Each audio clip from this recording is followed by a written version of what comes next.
नमस्ते बच्चों। बच्चों आज हम पुराने जो हमारे चैप्टर 1 के न्यूमेरिकल्स रह गए थे हम उस पर रिमेनिंग न्यूमेरिकल्स को समझेंगे। तो यहाँ पर हमारा आज का फर्स्ट क्वेश्चन है, दो बिंदु आवेशों को वायु में एक निश्चित दूरी पर रखने पर। तो हमारे पास दो आवेश हैं, हमने एज्यूम किया Q1 और Q2। मेरे पास दो आवेश हैं जिनको अगर मैं वायु में किसी निश्चित दूरी, हमने एज्यूम किया है कि वो निश्चित दूरी कितनी है हमारे पास r दूरी पर, यदि हम उसको रख लेते हैं तो r दूरी पर हमने इसको रख दिए दोनों आवेशों का, तो रखने पर हमें बल कितना मिलता है, 80 न्यूटन का बल लगता है या 80 न्यूटन का बल कार्य करता है। परंतु जब इन्हीं आवेशों को परावैद्युत में, ठीक है, यानी वायु हटाकर हमने क्या कर दिया, कोई एक परावैद्युतांक पदार्थ इसमें डाल दिया इन दोनों आवेशों के बीच, तो परावैद्युतांक में इतनी ही दूरी पर, अर्थात हमने दूरी को चेंज नहीं किया है, तो इस अवस्था में बल जो का मान जो है वो 80 से घटकर कितना हो गया, 8 न्यूटन हो जाता है। तो अब हमें उस माध्यम का परावैद्युतांक निकालना है जिसमें हमने इस आवेशों को बीच में जिस परावैद्युतांक माध्यम को रखा था। तो यहाँ पर हम स्टार्ट करते हैं। सबसे पहले हमें वायु की कंडीशन दे रखी है, तो हम यहाँ पर निकाल लेते हैं। सबसे पहले वायु में दोनों आवेशों के मध्य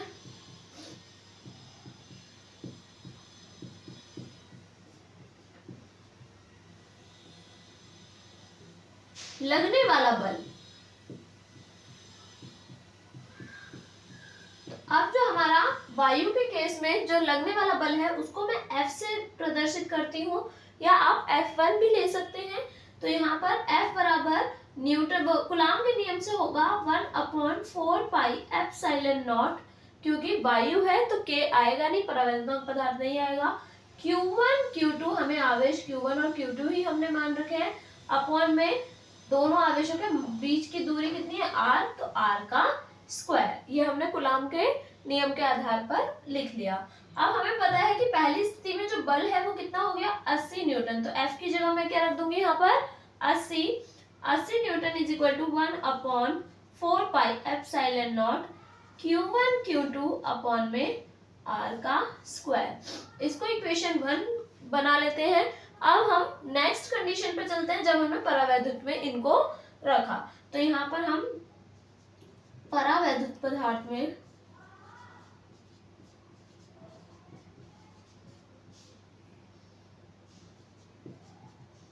दोनों आवेशों पर या दोनों आवेशों के मध्य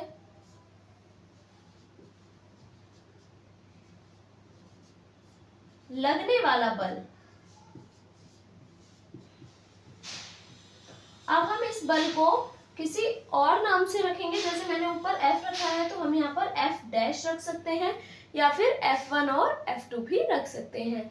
तो F डैश बराबर क्या हो जाएगा परावैद्युत पदार्थ के लिए, 1/4 पाई एप्सिलॉन नॉट, और K आ जाएगा यहाँ पर, माध्यम के लिए K आ जाता है परावैद्युतांक पदार्थ के कारण।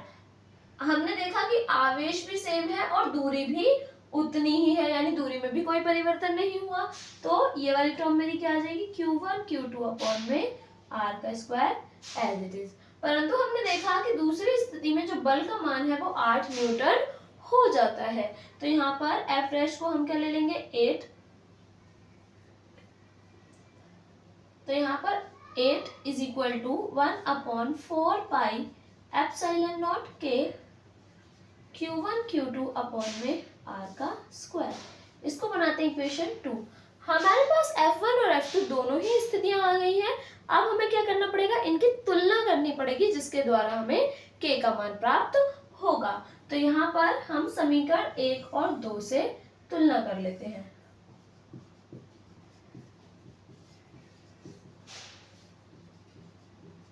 जब तुलना करनी होगी तो हम इनको क्या कर लेंगे, डिवाइड कर लेंगे, अर्थात समीकरण 1 डिवाइडेड बाय समीकरण 2 कर सकते हैं, या समीकरण 2 डिवाइडेड बाय समीकरण 1 भी की जा सकती है। तो यहाँ पर समीकरण 1 मेरे पास क्या है, पहले हम इसका लेफ्ट हैंड साइड ले लेते हैं, which is 80 is equal to, यहाँ पर हमारे पास क्या आ गया, 1/4 pi epsilon not Q1 Q2 upon में r का square. Similarly divided by equation 2 ये रही हमारे पास, तो ये है हमारे पास 8 is equal to 1/4 pi epsilon not के Q1 Q2 अपॉन में r का स्क्वायर। जब हम देखते हैं तो ये दोनों तो आपस में कैंसिल हो जाएंगे, Q1 Q2 अपॉन में r का स्क्वायर, साथ साथ हमारे पास 1/4 पाई एप्सिलॉन नॉट भी कैंसिल हो जाएगा। केवल क्या बचेगा यहाँ पर 80 अपॉन में 8 इज इक्वल टू, यहाँ पर हमारे पास के 4 टर्म में है वो ऊपर चला जाएगा, ठीक है, और ये वाले इस तरीके से मल्टीप्लाई होती है, तो के हमारे पास 4 टर्म में बचा है जो कि कहाँ आ जाएगा आपका फर्स्ट टर्म में आ जाएगा, तो के ऊपर आ जाएगा। कैंसिल करेंगे हम इसको तो किस तरीके से 8 1 जा 8 यानी 8 एकम 8 और 0 यानी 80, तो के का मान जो है वो कितना आ गया हमारे पास 10 आ गया, ठीक है। और उसके बाद हमारा नेक्स्ट क्वेश्चन है, किसी निकाय में यानी कोई एक सिस्टम है जिसमें दो आवेश है QA और QB, मान दे रखा है QA का 2.5 इंटू 10 की पावर -7 कूलम और QB का भी सेम परिमाण है परंतु A माइनस में है -2.5 इंटू 10 की पावर -7 कूलम। दो बिंदुओं A और B पर अवस्थित है यानी A और B पर पॉइंट A और B पर रखे हुए हैं, तो निकाय का कुल आवेश यानी जो सिस्टम का हमारा टोटल चार्ज है आवेश है वो, और विद्युत द्विध्रुव आघूर्ण अर्थात P का मान हमें निकालना है। तो सबसे पहले अगर हम देखें तो हमारे पास दो आवेश तो है लेकिन वो किन पॉइंट्स पर रखे हैं उसको अगर हम ध्यान से देखें तो ये हमें निर्देशांक ज्यामिति के आधार पर दिए हुए हैं। निर्देशांक ज्यामिति के आधार पर मतलब आपका x y z coordinate system के हिसाब से दिए हुए हैं, तो x y और z, तो हम इसी के आधार पर इसको यूज करेंगे। तो यहाँ पर हम सबसे पहले एक्सिस ड्रॉ कर लेते हैं, तो ये हमारा हो गया, तो बेसिकली इसको हम x अक्ष, इसको y और इसको z अक्ष मानते हैं। यहाँ पर हमारे पास z अक्ष में वैल्यू है आपके पास और x और y 0 है दोनों ही केस में, तो इसका मतलब x अक्ष और y अक्ष पर काम नहीं हो रहा, केवल z एक्सिस पे हो रहा है। और z एक्सिस पे पॉइंट A जो है वो कहाँ पर है -15 सेंटीमीटर, मैं एज्यूम कर लूंगी शायद -15 सेंटीमीटर मेरा यहाँ पर हो, 0 से ये हमारा मूल बिंदु होता है 0 0 0, तो यहाँ से मैंने माना कि यहाँ तक की डिस्टेंस जो है ये है हमारे पास 0, 0, माइनस का 15, ठीक है, प्लस का 15 जो है वो ऊपर की तरफ जाएगा यानी जो हमारा बी पॉइंट है, ये तो हमारा हो गया ए पॉइंट, बी पॉइंट जो है वो भी जेड एक्सिस पे है और हमने उसे भी एज्यूम कर लिया कि वो भी यहाँ पर है मान लिया, और यहाँ पर इसके जो निर्देशांक हो गए वो हो गए 0, 0, प्लस का 15। आप चाहें तो इसको भी z एक्सिस मान सकते हैं y और x को, तो ये एक दूसरे से 90 डिग्री पे होते हैं तो हम इनको एज्यूम कर लेते हैं, ठीक है। अब यहाँ पर ये अगर देखें तो ये हमारे पास आवेश इनका जो है समान और एक दूसरे से अल्प दूरी पर ही जुड़े हुए हैं, तो ये एक द्विध्रुव की भांति कार्य कर रहा है, ठीक है। तो जब ये एक द्विध्रुव की भांति कार्य कर रहा है तो इसी के आधार पर अगर हम इसे सॉल्व करेंगे तो सबसे पहले मैं कुल आवेश की बात करती हूँ, तो कुल आवेश हमारे पास हो जाएगा, मैंने इसको मान लिया कैपिटल Q कुल आवेश, तो ये हमारे पास क्या होगा Q1 प्लस Q2, ठीक। अब Q1 और Q2 अगर हम देखें तो ये हमें दे रखा है QA और QB के रूप में, तो हम यहाँ पर कुल आवेश निकालेंगे तो क्या हो जाएगा QA की वैल्यू 2.5 इंटू 10 की पावर -7 कूलम और प्लस QB है, तो प्लस QB का मान क्या है, साइन के साथ ही लेंगे आवेश का मान -2.5 इंटू 10 की पावर -7 कूलम, ठीक है। तो यहाँ पर अगर हम इसको देखें तो ये प्लस माइनस माइनस हो जाएगा 2.5 इंटू 10 की पावर -7। अगर हम देखें तो ये वाली टर्म और ये वाली टर्म दोनों समान है और एक दूसरे के अपोज है, प्लस और माइनस कैंसिल हो जाएगा, अर्थात कुल आवेश तो क्या आ गया हमारे पास 0।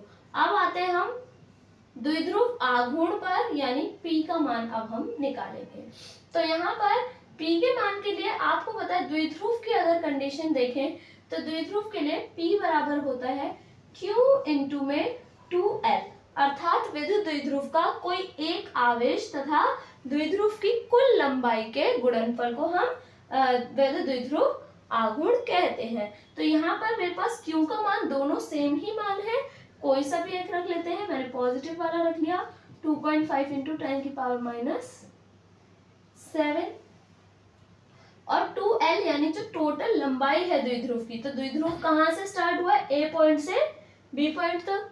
तो कुल लंबाई क्या हो जाएगी? ये तो x एक्सिस पे तो काम ही नहीं हो रहा, केवल z एक्सिस पे है। आप कह सकते हैं मूल बिंदु से यहाँ तक की डिस्टेंस क्या है? -15 और ये भी क्या है? 15।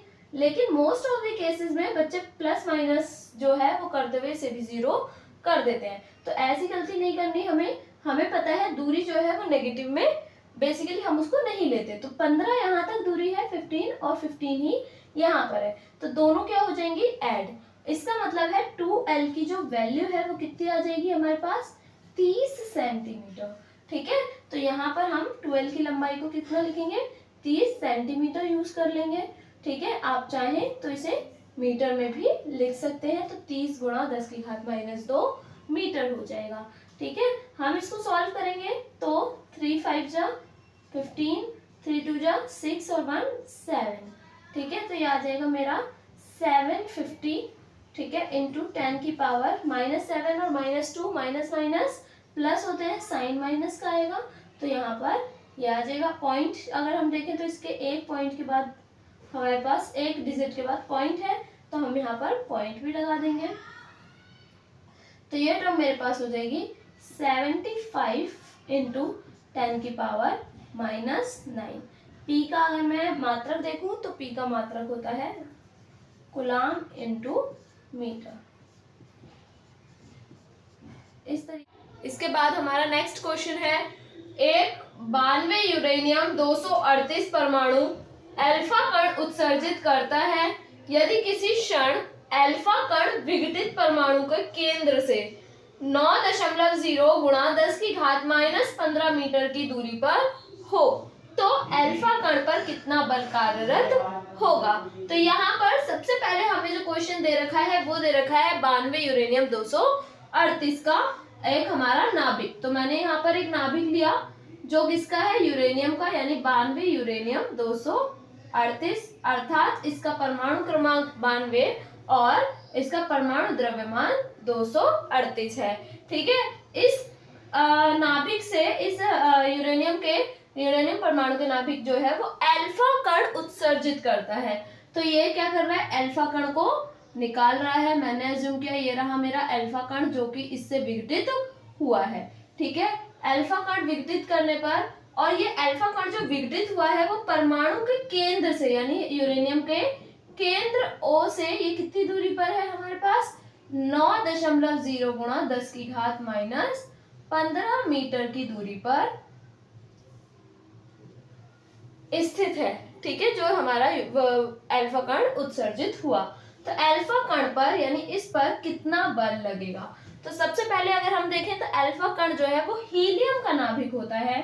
ठीक है, हीलियम यानी 2He4। ठीक है, ये कहा जा सकता है, अर्थात इसका परमाणु क्रमांक 2 और परमाणु द्रव्यमान 4 होता है। तो यहाँ पर हम सबसे पहले हमें बल निकालना है अल्फा कण के लिए। तो हमें पता है दो हमारे पास जो है वो क्या है? आवेश है। तो इनके मध्य लगने वाला जो बल है वो हम कूलाम के नियम से ही निकालेंगे। ठीक है, तो यहाँ पर सबसे पहले हम स्टार्ट कर लेते हैं जो भी चीजें हमें दी हैं और जिस प्रकार से हम इसको फाइंड आउट कर सकते हैं, निकाल सकते हैं।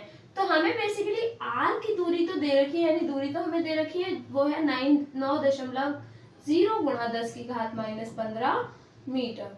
ठीक है, इसके अलावा हमें अभी क्वेश्चन में कुछ नहीं दे रखा, लेकिन हमें ये पता है कि अगर अल्फा कण निकला यूरेनियम के नाभिक से तो अल्फा कण 2 प्रोटॉन्स लेकर निकला होगा इसके नाभिक से, अर्थात जो हमारा यूरेनियम है तो यूरेनियम 92 यूरेनियम 238 पे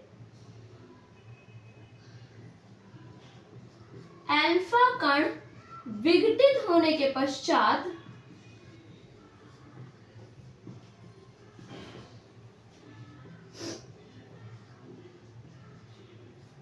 कितने प्रोटॉन्स बच जाएंगे? 92 पहले थे, क्योंकि परमाणु क्रमांक जो है वो प्रोटॉन और इलेक्ट्रॉन दोनों की संख्याओं को बताता है। तो यहाँ पर 92 पहले थे, अब 2 निकल गए, तो 92 माइनस 2 बराबर यानी 90 जो है वो हमारे पास प्रोटॉन होंगे।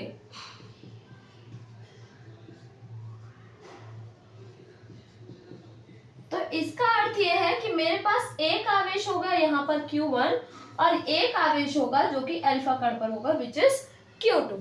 ठीक है, तो यहाँ पर अगर हम देखें Q1, तो Q1 हमारे पास यूरेनियम का था, तो यूरेनियम में तो कितने प्रोटॉन्स बचे? 90।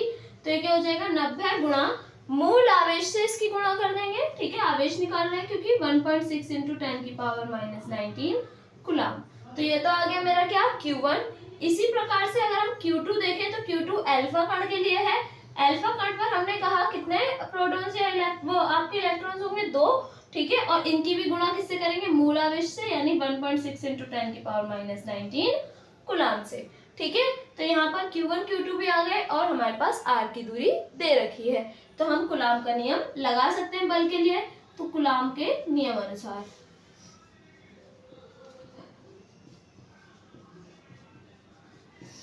कूलम के नियम के अनुसार अगर हम देखें तो F बराबर क्या होता है? 1/4 पाई एप्सिलॉन नॉट। ठीक है, यहाँ हमें परावैद्युतांक के बारे में कुछ भी नहीं बता रखा, इसलिए हम इसमें K का यूज नहीं करेंगे फॉर्मूले में। तो 1/4 pi epsilon not Q1 Q2 upon में R², ये हो जाएगी टर्म। 1/4 पाई एप्सिलॉन नॉट, इसकी वैल्यू क्या होती है? 9 गुणा 10 की घात 9। ठीक है, इंटू Q1 की वैल्यू ये रही 90 गुणा 10 1.6 यानी 1.6 गुणा 10 की घात -19। तो ये हमारा Q1 हो गया। इंटू Q2 हमारे पास क्या है? 2 गुणा 1.6 गुणा 10 की घात -19 और डिवाइडेड बाय R का स्क्वायर है। तो R मेरे पास क्या है? ये रही वैल्यू R की, यानी 9.0। 9.0 पॉइंट के बाद की जीरो को तो मैं नेग्लेक्ट कर सकती हूँ, तो यहाँ पर मैं लिख दूंगी इसे 9 इंटू 10 की पावर -15। R का स्क्वायर है, तो इसका मतलब इसका भी क्या हो गया? ये स्क्वायर हो गया। ठीक है, इसको हम सॉल्व करेंगे तो किस प्रकार से कर लेते हैं? 9 इंटू 90 एक साथ लिख लिया मैंने।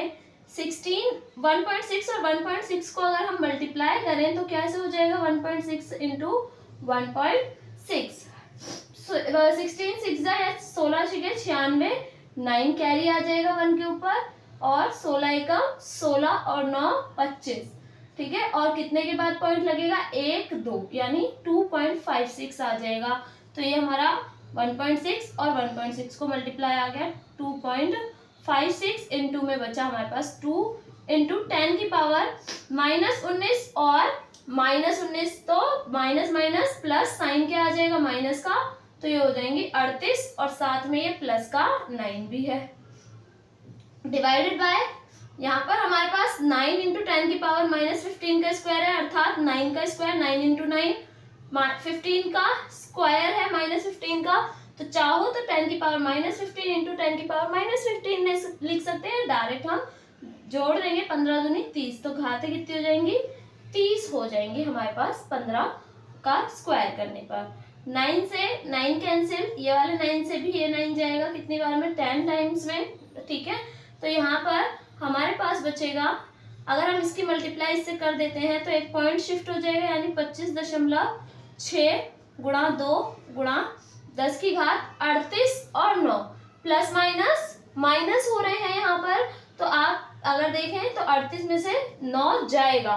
ठीक है, तो ये कितना बच जाएगा हमारे पास? अगर 38 में से 9 गया, ये बचेगा हमारे पास 29 माइनस का 29 बचेगा, क्योंकि प्लस माइनस माइनस होते हैं और साइन बड़े वाले को कॉन्सेप्ट का आता है, तो बड़ा वाला 38 है तो इसलिए माइनस आएगा। डिवाइडेड बाय 10 की पावर -30 है, इसको मल्टीप्लाई करेंगे आगे। 2 6 जा 12, 1 कैरी, 2 5 जा 10, 10 और 1 11, 1 अगेन कैरी, 2 जा 4 और 1 5। पॉइंट कितने के बाद? 1 के बाद पॉइंट लग जाएगा, यानी 51.2 इंटू 10 की पावर -29 और 30 ऊपर जाएगा तो 10 की पावर प्लस का हो जाएगा 30। तो इसको हम जब लिखेंगे तो ये क्या आ जाएगा? क्योंकि ये F की कंडीशन चल रही है, तो F is equal to 51.2 into 10 की पावर -29 और प्लस का 30, तो प्लस माइनस अगेन माइनस, तो ये बचेगा 1 क्योंकि 30 में से 29 जाएगा, 1 बचेगा और 30 प्लस का है, बड़ा है इसलिए साइन भी प्लस का आएगा। तो इसका अर्थ है 51.2 इंटू 10 और 10 से जब मल्टीप्लाई करोगे तो ये आ जाएगा 512, यानी पॉइंट शिफ्ट हो गया, तो ये आ जाएगा 512 न्यूटन इस पर बल अप्लाई होगा, किस पर, अल्फा कण पर। इसके बाद हमारा नेक्स्ट क्वेश्चन है, दो धनावेश जो कि परस्पर 0.1 यानी 0.1 मीटर की दूरी पर हैं, एक दूसरे को 18 न्यूटन के बल से प्रतिकर्षित करते हैं। अर्थात यहाँ पर हम कह रहे हैं कि दो धनावेश है, तो पॉजिटिव पॉजिटिव आयन है, तो वो एक दूसरे को क्या कर रहे होंगे, प्रतिकर्षित कर रहे होंगे, और कितने न्यूटन के बल से, F हमारा दे रखा है 18 न्यूटन के बल से एक दूसरे को प्रतिकर्षित करते हैं। यदि दोनों आवेशों का योग 9 माइक्रोकुलाम है तो उनके अलग अलग मान ज्ञात कीजिए। तो किनके मानों की बात कर रहा है, आवेशों के अलग अलग मानों की बात हो रही है। तो यहाँ पर हमने माना कि हमारे पास दो धनावेश थे, हमें नाम देना है, हमने माना कि ये आवेश जो है वो क्या थे, Q1 और Q2। तो यहाँ पर हमने माना आवेश Q1 व Q2 है। तो जब हमने आवेशों को Q1 और Q2 मान लिया तो उसके बाद हमें क्या क्या चीजें दे रखी है, एक तो हमें R दे रखा है 0.1 मीटर, और नेक्स्ट हमें दे रखा है एक दूसरे को 18 न्यूटन के बल से प्रतिकर्षित, यानी बल दे रखा है 18 न्यूटन का बल इन पर अप्लाई हो रहा है, प्रतिकर्षण बल इन पर लग रहा है 18 न्यूटन का प्रतिकर्षण बल।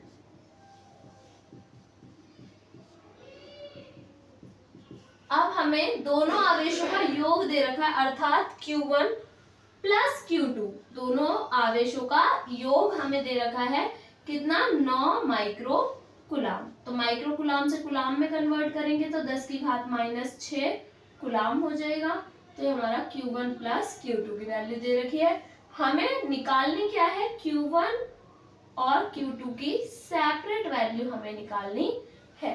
तो सबसे पहले अगर हम देखें तो हमें जो R दे रखा है और F दे रखा है उसके आधार पर हम यहाँ पर केवल बल के बारे में ही हमें क्वेश्चन बता सकता है या बता पा रहा है, तो हमें यहाँ पर कुलाम के नियम से सबसे पहले बल को ही यूज करना है। तो कुलाम के नियम अनुसार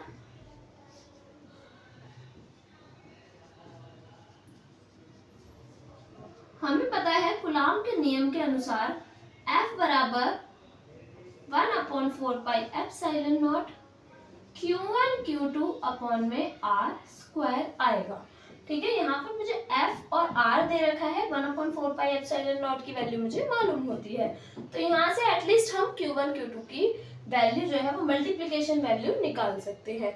तो हम यहाँ पर इसी को यूटिलाइज करेंगे। तो F की वैल्यू हमें दे रखी है 18 न्यूटन, तो यहाँ पर मैं 18 रख देती हूँ। 1/4 पाई एप्सिलॉन नॉट बन जाता है 9 गुणा 10 की घात 9 इंटू Q1 Q2 मुझे यहाँ पर निकालना ही है, और अपॉन में R स्क्वायर है। तो R का मान हमें कितना दे रखा है, 0.1 मीटर, तो R का स्क्वायर मतलब 0.1 इंटू 0.1 हो जाएगा।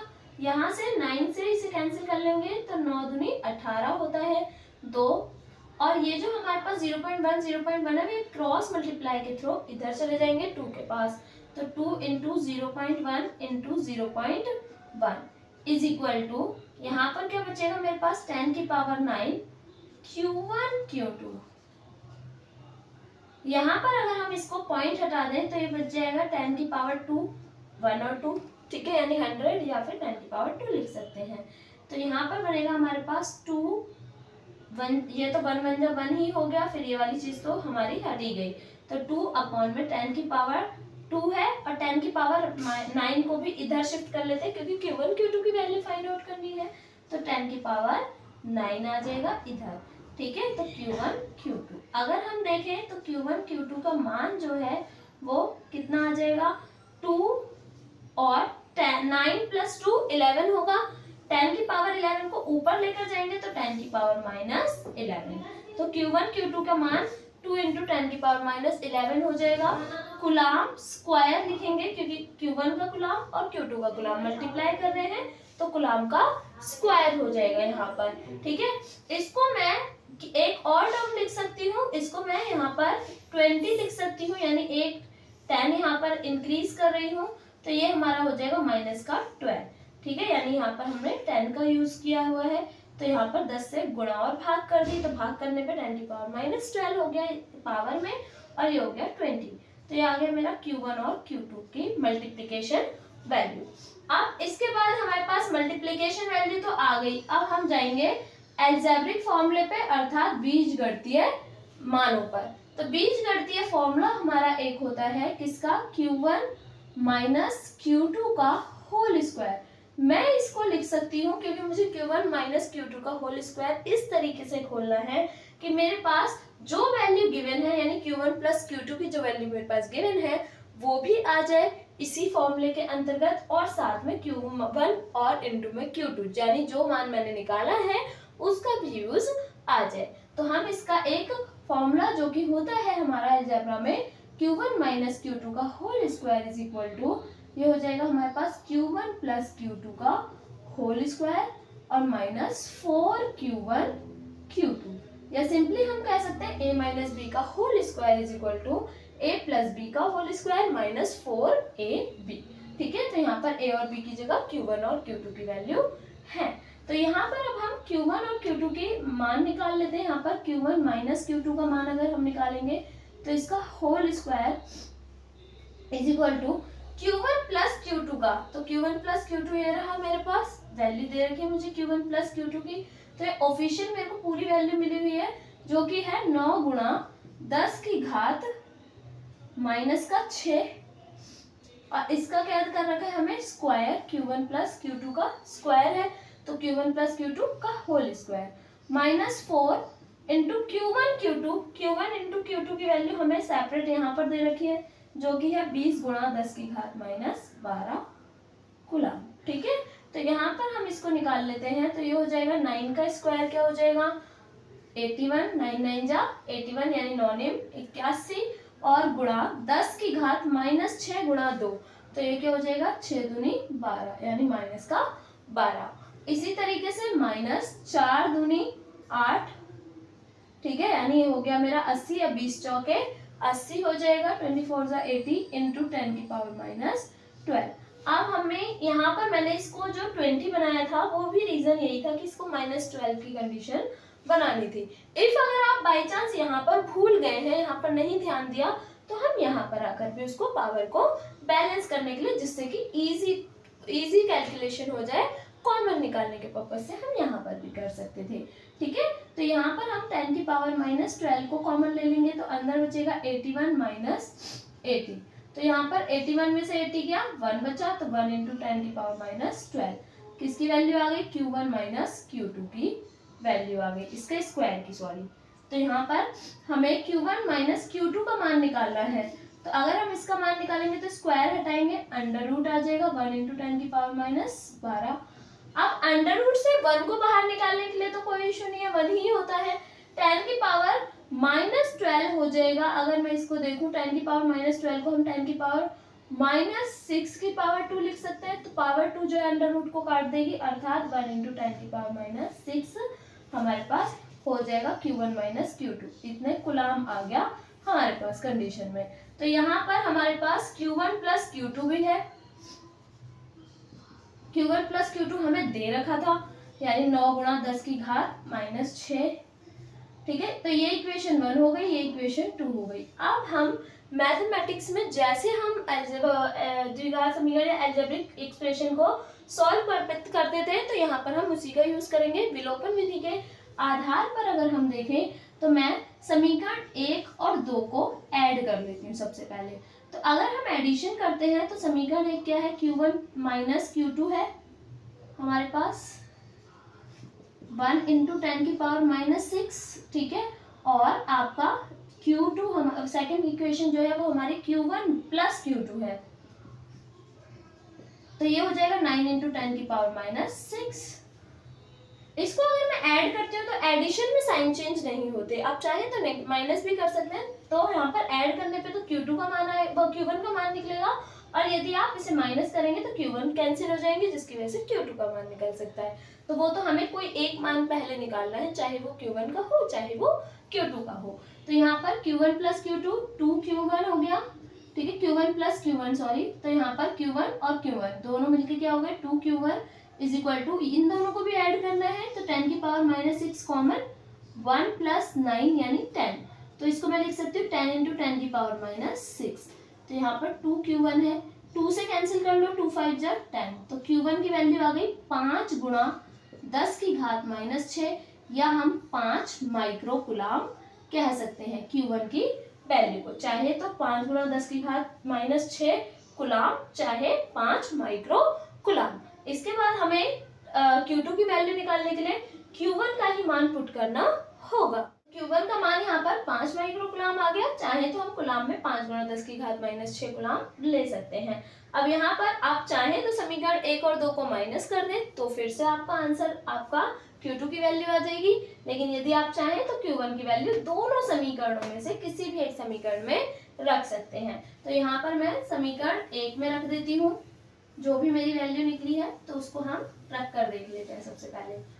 तो यहाँ पर सबसे पहले Q1 minus Q2 is equal to, तो Q1 माइनस Q2 हमारी पहली इक्वेशन है, इज इक्वल टू 1 इंटू 10 की पावर माइनस 6 कुलाम है, ठीक है। तो इसको हमें Q1 की वैल्यू क्या रखनी है, यहाँ पर 5 माइक्रो कुलाम, या 5 गुणा 10 की घात माइनस 6 लिखेंगे, कुलाम में लिखेंगे क्योंकि यहाँ पर वैल्यू कुलाम में ही दे रखी है, ठीक है। Minus Q2 is equal to 1 into 10 की पावर माइनस 6। मुझे Q2 का मान निकालना है, तो Q2 को मैं इधर ले जाऊँ इक्वल के तो प्लस हो जाएगा, और इस वाली टर्म को इधर ले आऊँ तो ये माइनस में हो जाएगी। तो 5 गुणा 10 की घात माइनस 6, इसको इधर लेकर आएंगे तो ये माइनस का 1 इंटू 10 की पावर माइनस 6, और इज इक्वल टू Q2 को इधर लेकर गए तो ये प्लस का हो जाएगा। फिर इन दोनों में से कॉमन निकाल लो, 10 की घात माइनस 6 कॉमन आ जाएगा, तो क्या बचेगा 5 माइनस, इसमें 10 की घात माइनस 6 निकल गया तो यहाँ पर बचा है 1। तो यहाँ पर ये हो जाएगा 5 में से 1 गया 4, 4 गुणा 10 की घात माइनस 6 किसके बराबर, Q2 के बराबर, या आप कह सकते हैं Q2 की वैल्यू 4 गुणा 10 की घात माइनस 6 कुलाम, या फिर हम इसको भी माइक्रो कुलाम में लिख लेते हैं क्योंकि 10 की पावर माइनस 6 की कंडीशन में आ गया है।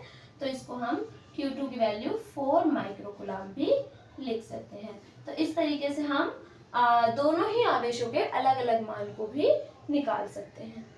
हमारा नेक्स्ट न्यूमेरिकल है 3.2 इंटू 10 की पावर माइनस 19 कुलाम तथा माइनस 3.2 इंटू 10 की पावर माइनस 19 कुलाम के दो आवेश एक दूसरे से 2.4 इंटू 10 की पावर माइनस 10 मीटर की दूरी पर स्थित है। तो यहाँ पर मेरे पास दो आवेश हैं, जिनमें आपका फर्स्ट आवेश 3.2 इंटू 10 की पावर माइनस 19 कुलाम, और दूसरा जो आवेश है वो मेरे पास माइनस 3.2 इंटू 10 की पावर माइनस 19 कुलाम है। और ये दोनों ही आवेश एक दूसरे से 2.4 इंटू 10 की पावर माइनस 10 मीटर की डिस्टेंस पे रखे हुए हैं या स्थित हैं। यह वैद्युत द्विध्रुव 4 इंटू 10 की पावर 5 वोल्ट पर मीटर के एक समान विद्युत क्षेत्र में स्थित है। तो यहाँ पर हमें बेसिकली दिया हुआ है वैद्युत क्षेत्र यानी E की वैल्यू दे रखी है, जो कि 4 गुणा यानी 4 इंटू 10 की पावर 5 वोल्ट पर मीटर है, ठीक है। और इसके साथ साथ हमें आवेश दे रखे हैं, तो आवेश में यदि हम देखें तो एक पॉजिटिव और एक नेगेटिव आवेश है, ठीक है। तो दोनों ही आवेश एक दूसरे के बराबर और विपरीत प्रकृति के हैं, तो यह एक वैद्युत द्विध्रुव की भांति कार्य करेगा। तो ये यहाँ पर वैद्युत द्विध्रुव की भांति कार्य कर रहा है हमारा। तो यहाँ पर आवेश हम लिख देंगे कि आपका Q1 और Q2 दोनों का परिमाण समान है, ठीक है, यानी दोनों की वैल्यू एक समान है, 3.2 यानी 3.2 इंटू 10 की पावर माइनस 19 कुलाम, ठीक है। यहाँ पर हमें दूरी दे रखी है दोनों आवेशों के बीच, तो बेसिकली दूरी r से रिप्रेजेंट करते हैं, लेकिन जब द्विध्रुव की बात होती है तो द्विध्रुव के दोनों आवेशों के बीच जो दूरी होती है वो होती है 2 L से हम उसको प्रदर्शित करते हैं, जिसकी वैल्यू दे रखी है 2.4 इंटू 10⁻⁻10 मीटर। ठीक है, और यहाँ पर हमें ज्ञात करना है तीन चीजें, तीन पार्ट्स में ये क्वेश्चन हमें दे रखा है। पहला, वैद्युत द्विध्रुव का आघूर्ण, अर्थात हमें P का मान ज्ञात करना है। तो सबसे पहले हम जानते हैं P इज इक्वल टू हमारे पास क्या होता है, Q इंटू में 2L, ये इसका फॉर्मूला होता है। तो Q की वैल्यू हमारे पास है 3.2 इंटू 10⁻⁻19 और 2L की वैल्यू 2.4 इंटू 10⁻⁻10। ठीक है, तो यहाँ पर अब हमें क्या करना पड़ेगा, पावर्स को एक साथ लिख लेंगे और 3.2 और 2.4 को एक साथ लिख लिया। तो यहाँ पर 10 की पावर क्या हो जाएगी, -19 और -10, तो माइनस माइनस प्लस, तो घातें जो है गुणा में जुड़ जाती हैं, तो माइनस माइनस प्लस होगा, साइन माइनस का आएगा, 19 और 10 29 हो जाएगा। इन दोनों को हम मल्टीप्लाई करके देख लेते हैं। तो 3.2 और 2.4 की अगर हम मल्टीप्लाई करते हैं तो 4 2 जा 8, 4 3 जा 12, 2 2 जा 4 और 2 3 जा 6, 8 4 और 2 6 और 6 और 1 7। तो यहाँ पर पॉइंट के बाद 2 के बाद पॉइंट लग जाएगा, तो यहाँ पर ये हमारी वैल्यू आ जाएगी। इन दोनों का मल्टीप्लाई करके 7.68 इंटू 10⁻⁻29।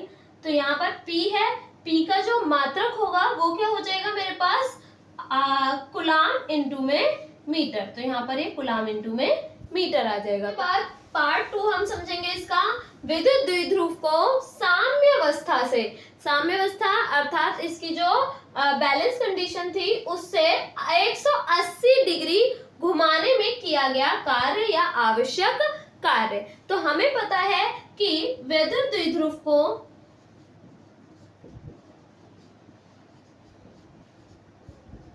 घुमाने में किया गया कार्य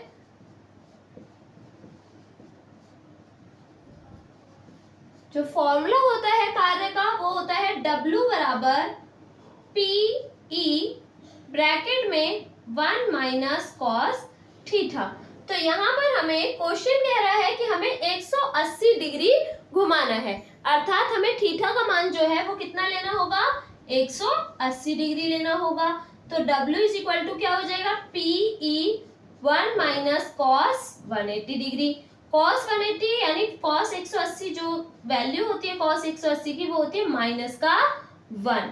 तो ये हमारी कुछ इस प्रकार से वैल्यू आ जाएगी, और जब हम इसको सॉल्व करेंगे तो ये हो जाएगा 1 माइनस माइनस प्लस, प्लस का 1, तो यहाँ पर ये हो जाएगा 2PE। तो हमारा जो किया गया कार्य है वो क्या होना चाहिए, 2PE होना चाहिए। यहाँ पर हमें P का मान हमने पार्ट 1 में निकाला था और E की वैल्यू हमारे पास दे रखी है क्वेश्चन में। तो W is equal to 2 into P की वैल्यू हमारे पास आई थी 7.68 इंटू 10⁻⁻29 और E की वैल्यू जो है वो हमारे पास क्या हो जाएगी 4 इंटू 10⁵। ठीक, तो यहाँ पर अब हमें इसको सॉल्व करना पड़ेगा। तो सबसे पहले यहाँ पर 4 दूनी 8, 8 गुणा 7.68 गुणा 10 की घात -29 और प्लस का 5। तो यहाँ पर प्लस माइनस माइनस हो जाएगा, 29 में से 5 जाएगी पावर, तो यहाँ पर बचेगा माइनस का 24। ठीक है, क्योंकि माइनस प्लस माइनस माइनस होता है और साइन बड़े वाली वैल्यू का आता है, तो बड़ा मान जो है वो 29 है, इसलिए माइनस का आएगा 24। यहाँ पर अगर हम 8 की मल्टीप्लाई करके देखें, 8 की गुणा करें, तो यहाँ पर हम कर सकते हैं इस तरीके से 7.68 और इसकी मल्टीप्लाई करनी है हमें किससे, 8 से। तो 8 8 64, 6 हमारा हासिल आ जाएगा, 8 6 48, 48 और 6, तो 48 और 6 हमारे पास 54 और 8 7 56, 56 और 5।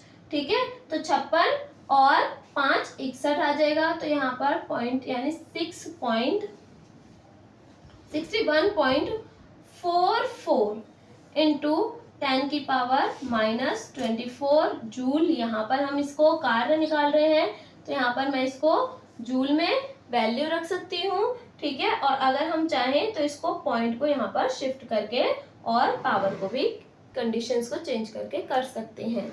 तो यहाँ पर अगर मैं इसको करूँगी तो ये होगा W इज इक्वल टू 6.14। तो यहाँ पर हम लास्ट वैल्यू को क्या कर रहे हैं, यहाँ पर अप्रॉक्स में ले लेते हैं, लगभग में ले लेते हैं। तो इनटू में 10 की पावर -23 हो जाएगी, इतने जूल। नेक्स्ट पार्ट है हमारा वैद्युत द्विध्रुव की साम्यावस्था में स्थितिज ऊर्जा। तो यहाँ पर अब हम वैद्युत द्विध्रुव की स्थितिज ऊर्जा पे बात करेंगे। तो वैद्युत द्विध्रुव की स्थितिज ऊर्जा के बारे में हमने डेरिवेशन निकाली थी। तो स्थितिज ऊर्जा जो है उसको हम U से रिप्रेजेंट करते हैं, U से प्रदर्शित करते हैं। तो U बराबर फॉर्मूला आया था -PE cos थीटा। तो यहाँ पर हमारे पास फॉर्मूला जो हमारा स्थितिज ऊर्जा का था वो ये था। अब यहाँ पर अगर हम देखें साम्यावस्था में बात हो रही है, तो साम्यावस्था में वैद्युत द्विध्रुव जो है वो किस अवस्था में होगा, उसके द्वारा बनने वाला जो कोण है वो 0 डिग्री होगा। यदि हमारा वैद्युत द्विध्रुव साम्यावस्था में है तो अर्थात वो विद्युत क्षेत्र यानी एक समान विद्युत क्षेत्र की ही दिशा में है, अर्थात उसके समांतर है। और थीटा एंगल क्या बन रहा है उस अवस्था में, 0 डिग्री का बन रहा है। तो यहाँ पर हम वैल्यू पुट कर देंगे, तो u बेस में 0 ले लेते हैं हम यहाँ पर। तो -PE cos 0 डिग्री, तो cos 0 की वैल्यू होती है हमारे पास 1। तो यहाँ पर u नॉट की जो वैल्यू आ जाएगी या u की जो वैल्यू आ जाएगी वो क्या हो जाएगी, p माइनस का PE। अब p का मान जो है वो हमने पहले पार्ट में निकाल लिया था और यहाँ पर e की वैल्यू मुझे क्वेश्चन में दी हुई है। तो यहाँ पर हम इसको वैल्यू को पुट कर लेते हैं। तो u नॉट बराबर -p की वैल्यू 7.68 गुणा 10 की घात -29 और e का मान हमें दे रखा है 4 गुणा 10 की घात 5, ठीक है। तो इस तरीके से हमारे पास वैल्यू आ जाएगी। अब हम क्या करेंगे, माइनस का 7.68 और इसको 4 को इसके साथ ले लेते हैं और 10 की पावर एक साथ लिख लेते हैं। तो 10 की पावर -29 और प्लस का 5, फिर से प्लस माइनस पावर क्या हो जाएगी, माइनस का 24 बचेगा। इसके बाद हमें क्या करना पड़ेगा, 4 की गुणा करनी पड़ेगी 7.68 के साथ। तो माइनस यहाँ पर 4 8 32 हासिल 3, 4 6 24, 24 3 27 हासिल 2, 4 7 28, 28 और 2 क्या हो जाएंगे हमारे पास 30। तो यहाँ पर अब हमें क्या करना पड़ेगा, 2 के बाद दशमलव लगाना पड़ेगा। तो यहाँ पर 30.72 गुणा 10 की घात -24 आ जाएगा। या तो हम यहाँ पर u नॉट की वैल्यू को यहाँ पर लिखकर जूल लगा दें, क्योंकि स्थितिज ऊर्जा का मात्रक भी क्या होगा, जूल ही होगा। या फिर अगर हम लिखना चाहें तो पॉइंट को हम शिफ्ट कर सकते हैं। तो ये हमारा हो जाएगा माइनस का 3.1 लिख सकते हैं, अप्रोक्सीमेट में लिखेंगे अगर, नहीं तो 3.07 गुणा 10 की घात -23 जूल। इस तरीके से हम इस क्वेश्चन के तीनों पार्ट्स को सॉल्व कर सकते हैं। इसके बाद हमारा नेक्स्ट न्यूमेरिकल है 2 बिंदु आवेश +3 माइक्रोकुलाम तथा -3 माइक्रोकुलाम एक दूसरे से अल्प दूरी 2 गुणा 10 की घात -3 मीटर की दूरी पर स्थित है। तो यहाँ पर हमारे पास फिर से 2 आवेश हो गए, एक प्लस का 3 माइक्रोकुलाम है और एक माइनस का 3 माइक्रोकुलाम है, अर्थात 2 बराबर परंतु विपरीत प्रकृति के आवेश हैं जो कि एक दूसरे से 2 गुणा 10 की घात -3 मीटर की दूरी पर जुड़े हुए हैं या रखे हैं। तो वैद्युत द्विध्रुव से 0.6 मीटर की दूरी पर अक्षीय और निरक्षीय स्थिति दोनों में विद्युत क्षेत्र निकालना है।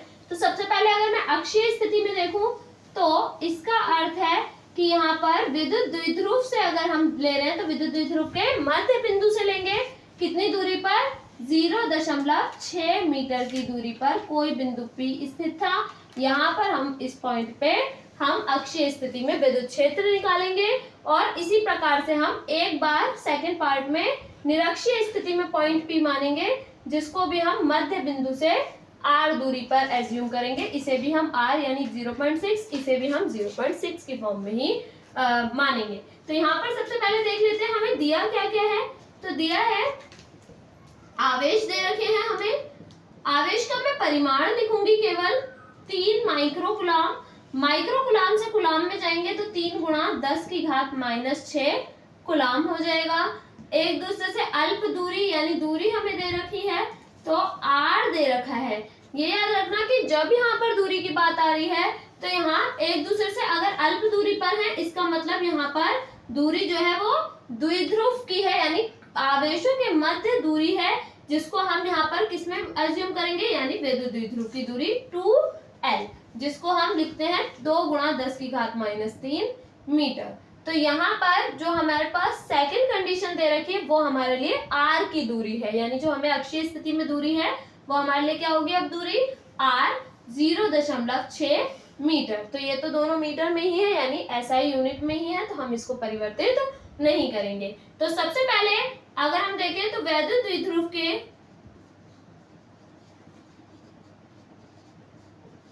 अक्षीय स्थिति में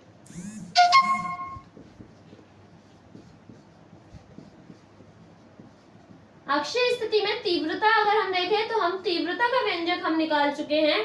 वो होता है हमारा E बराबर 1/4 pi epsilon not 2p upon में r की पावर 3। ये हमारा अक्षीय स्थिति के लिए होता है। निरक्षीय के लिए हम नेक्स्ट कंडीशन में निकालेंगे। तो E बराबर 1/4 पाई एप्सिलॉन नॉट लिया है मैंने। यहाँ पर k इसलिए नहीं लिया क्योंकि यहाँ पर हमने परावैद्युतांक पदार्थ की कोई भी बात न्यूमेरिकल के अंदर नहीं की है। तो यहाँ पर 1/4 पाई एप्सिलॉन नॉट की जो वैल्यू होती है वो होती है 9 गुणा 10 की घात 9 इंटू 2। p का मान हमें निकालना होगा इस क्वेश्चन के अकॉर्डिंग।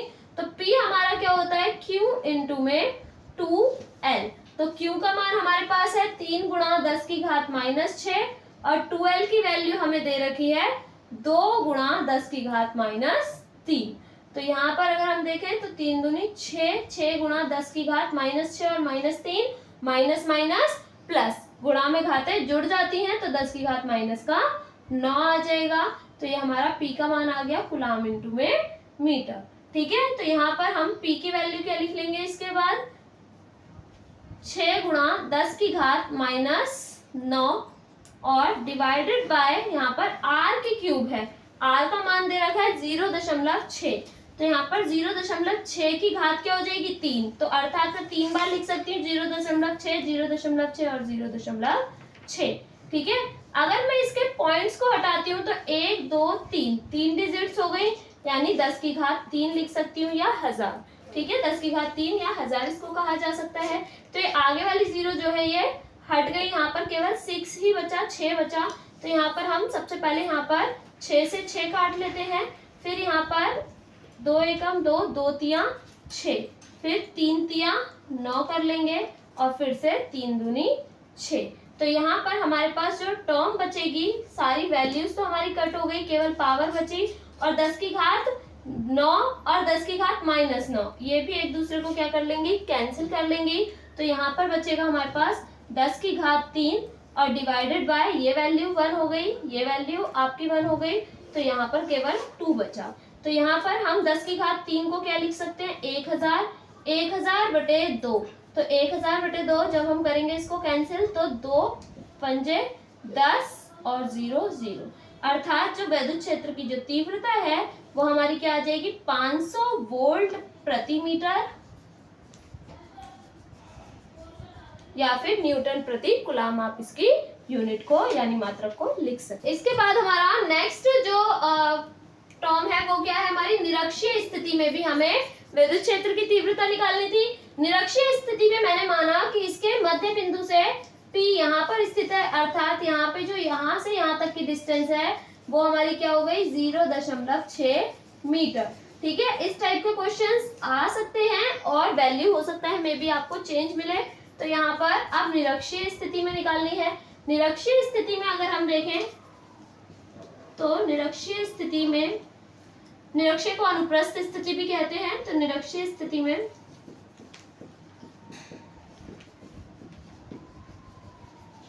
वैद्युत द्विध्रुव पर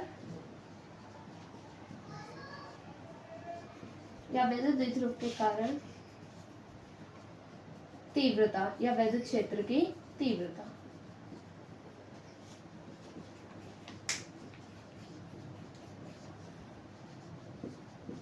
तो वैद्युत क्षेत्र की तीव्रता यहाँ पर निरक्षीय स्थिति में ले रहे हैं, तो E बराबर क्या हो जाता है फॉर्मूला 1/4πε0 P अपॉन में R की क्यूब, ये होता है हमारा फॉर्मूला निरक्षीय स्थिति के लिए। तो यहाँ पर सारी वैल्यू हमारे पास है, इसकी वैल्यू बन जाएगी ये 9 × 10⁹ P का मान, P की वैल्यू हमारे पास ये रही हमारे पास जो हमने फर्स्ट पार्ट के दौरान निकाली थी 6 × 10⁻⁹ और डिवाइडेड बाय फिर से R की क्यूब, तो R की क्यूब वही 0.6 ×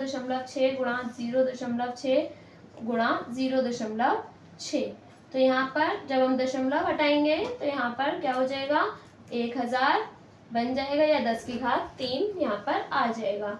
फिर से हम सेम ही प्रोसेस करेंगे, 6 से 6 कैंसिल हो जाएगा यहाँ पर। अब यहाँ पर हम कर सकते हैं 3 से कैंसिल कर सकते हैं, 3 × 9 3 दूनी 6, फिर से 3 × 3 3 दूनी 6। तो यहाँ पर टर्म हमारे पास बचेगी किस तरीके से कि यहाँ पर 10⁻9 से 10⁻−9 भी कैंसिल, तो ये बचेगा हमारे पास 1000/2 दूनी 4, तो 4 बचेगा यहाँ पर। और जब हम इसको सॉल्व करेंगे तो 4 दूनी 8, 2 बचेगा, 2 और 0 20 हो जाएगा, 4 पंजे 20 यानी 250। तो E का मान इस स्थिति में क्या आ जाएगा 250 वोल्ट प्रति मीटर या फिर न्यूटन प्रति कूलाम आएगा। तो इस स्थिति में हमारे पास विद्युत क्षेत्र की तीव्रता आई थी 500 जब हमने सेम कंडीशन ली, और निरक्षीय में आई 250। तो हम यहाँ से ये भी देख सकते हैं कि E अक्षीय वाली जो है E अक्ष यानी विद्युत क्षेत्र की तीव्रता अक्षीय स्थिति में दोगुनी होती है किससे, निरक्षीय स्थिति की तीव्रता से। तो ये कभी कभी हमारे पास MCQ में क्वेश्चन बन जाता है जिसमें हमें कंडीशन दी होती है कि E अक्ष वाली जो है वो निरक्ष से दोगुनी होती है। आई होप आप सभी को समझ में आया होगा। Thank you so much for watching.